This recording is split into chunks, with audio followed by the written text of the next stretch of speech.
जीवित और पवित्र यीशु मसीह के नाम से आप सभी को जय मसीह की। मैं पास्टर जेम्स आज एक वचन लेके आपके बीच में आया हूँ। आज का वचन का टॉपिक है प्रभु में अपने आप को प्रोत्साहित करो।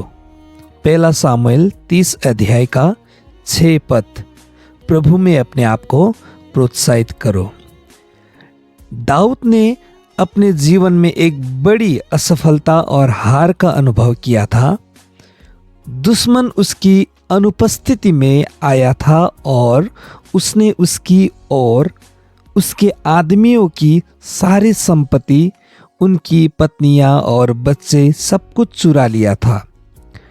उसे न केवल व्यक्तिगत क्षति महसूस हुई बल्कि उसके लोग भी अपने हानि के लिए उसे दोषी ठहरा रहे थे। चोट पर नमक छिड़कने के लिए उसके लोग उसे पत्थर मारकर मार डालने की बात कर रहे थे। हम पढ़ते हैं पहला सामुएल 30 अध्याय का 6 पद में, और दाऊद बहुत संकट में पड़ा और लोग उसको पत्थरवाह करने की बात करने लगे, क्योंकि सब लोगों के मन अपने बेटे बेटियों के कारण बहुत उदास थे। परंतु दाऊद अपने परमेश्वर यहोवा में ढाढ़स बांधते रहा। इसका संबंध विनाश के बीच सकारात्मक बातों पर ध्यान केंद्रित करने और बोलने से है। मैंने पहले भी परमेश्वर की मदद से बुरी परिस्थितियों पर विजय पाई है और मैं इस पर भी विजय प्राप्त करूंगा। मैं शायद कठिन समय से गुजर रहा हूं और बुरी तरह असफल हो गया हूं, लेकिन मैं उसकी मदद से इस पर विजय प्राप्त करूंगा। मैं विजय होऊंगा, समृद्ध होऊंगा और सब पर विजय होऊंगा। फिलिपियों का पत्र 4 अध्याय का 8 में चिंता के समय में प्रार्थना और धन्यवाद के बारे में बात करने के बाद पौलुस ने उन पर जोर दिया कि वे सकारात्मक, अच्छे और प्रशंसा के योग्य चीजों पर विचार करें। दाऊद को अपने जीवन में एक बड़े चौराहे का सामना करना पड़ा।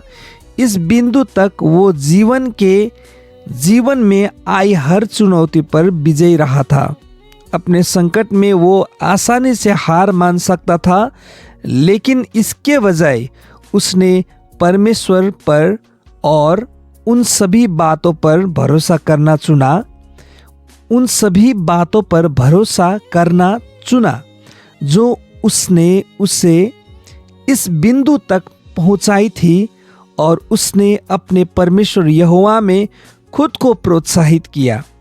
ये ध्यान रखना महत्वपूर्ण है कि इसके तुरंत बाद दाऊद ने राजा के रूप में अपना शासन शुरू किया।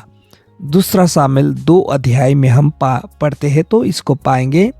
अगर दाऊद ने हार मान ली होती तो इतिहास कितना अलग हो सकता था। कभी हार मत मानो। सच में हमारे जीवन में बहुत सारी दाऊद की तरह परिस्थिति आते हैं, लेकिन हमें परमेश्वर के वचन को देखना है और प्रभु यीशु में होकर अपने आप को हमेशा इनकरेज और प्रोत्साहित करना है। कभी हार मानना नहीं है। प्रभु आप सबको आज इस वचन के द्वारा आशीष करे।